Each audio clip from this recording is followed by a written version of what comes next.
Dan saya pikir ini tantangan yang berat buat kita semua. Biarlah saya dan kawan-kawan di Jakarta akan mencoba untuk berjuang di tingkat nasional, tapi perjuangan kami tidak akan ada artinya kalau anda ini yang ada di daerah tidak mendukung. Apalagi Aceh. Aceh adalah abang tertua kami. Aceh adalah lokomotif pergerakan Islam di Indonesia. Maka itu maaf, Walid, kemudian Tengku, Kiai, ulama, semua. Kenapa selama ini kalau saya masuk Aceh bicara dengan para ulama Aceh, saya selalu mengatakan saya tidak setuju dan tidak pernah setuju kalau Aceh ini lepas dari Indonesia. Kenapa? Sebab kalau Aceh lepas dari Indonesia, sama juga kami ditinggalkan oleh abang tertua. Nah, kalau anda meninggalkan kami, bagaimana nasib perjuangan kami di tempat lain? Dan justru kami mengharap bukan Aceh lepas, tapi Aceh menguasai Indonesia.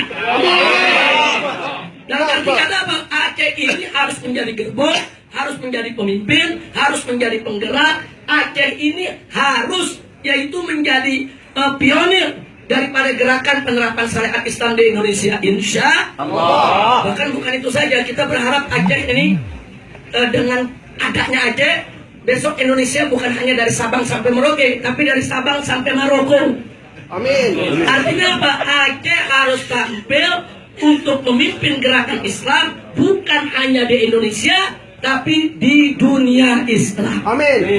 Saat ini energi 212 kemarin, banyak tokoh-tokoh dunia Islam mengatakan bukan tidak mungkin kebangkitan Islam akan dimulai dari Indonesia. Amin.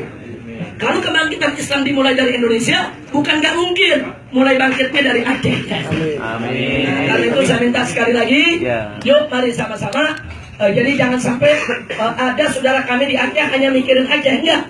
Harus mikirin di Indonesia. Indonesia ini milik Anda semua. Jangan sampai Indonesia ini lepas. Justru kalau Aceh melepaskan diri, saya anggap bukan Aceh yang lepas, saya anggap Indonesia yang lepas dari Aceh. Itu rugi, saudara. Rugi, Indonesia rugi. Nah, karena itu tolong Aceh jangan melepaskan Indonesia. Jadi kalimatnya saya balik, bukan Aceh jangan lepas, tapi Aceh jangan melepaskan Indonesia. Allah berkahi kita semua. Allah satukan kita. Amin. Dan semoga negara kesatuan Republik Indonesia ini menjadi badah thayyibah. Amin ya rabbal alamin. Saya pikir itu yang saya mau sampaikan. Sambutan dari saya dan terima kasih atas sambutannya, atas jamuannya, atas penerimaannya. Saya mohon maaf atas segala kekurangan, kekhilafan dan kesalahannya. Hadani Allah wa iyyakum ila siratil